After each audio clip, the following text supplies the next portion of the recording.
Hello guys, అందరికీ నమస్తే. నా స్టైల్లో మిల్ మేకర్ కర్రీ ఏ విధంగా ప్రిపేర్ చేయాలో మీతో అయితే షేర్ చేస్తున్నాను.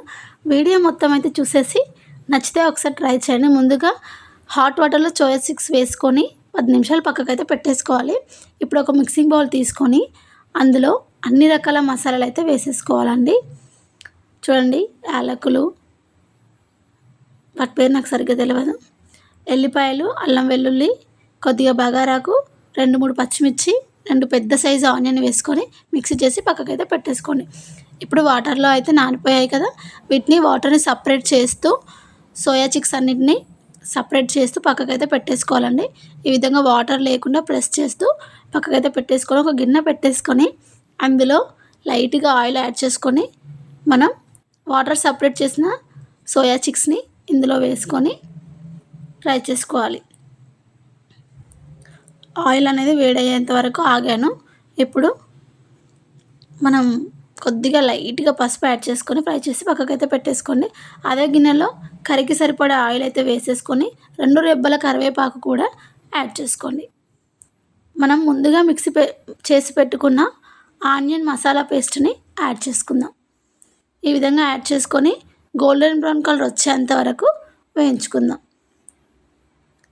ఇప్పుడు లైట్గా పసుపు యాడ్ చేసుకుందాం. 1 టేబుల్ స్పూన్ పసుపు వేసి మరొకసారి కలిపేసుకుందాం.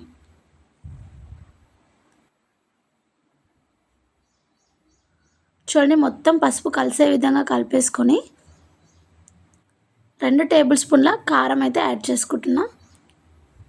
1 టేబుల్ స్పూన్ ధనియా పౌడర్ కూడా యాడ్ చేసుకుందాం. ఇది మొత్తం ఆయిల్లో కలిసేంత వరకు కలిపేసుకొని నూనె పైకి తేలేంత వరకు ఆగి ఒక చిన్న నిమ్మకాయ సైజ్ అంతా చింతరసాన్ని కూడా యాడ్ చేసుకోవాలండి. లైట్గా సాల్ట్ వేసి ఒక్కసారి అయితే కలిపేసుకుందాం. ఈ విధంగా కలిపేసుకొని 5 నిమిషాలు అయితే ఫ్రై అయ్యాక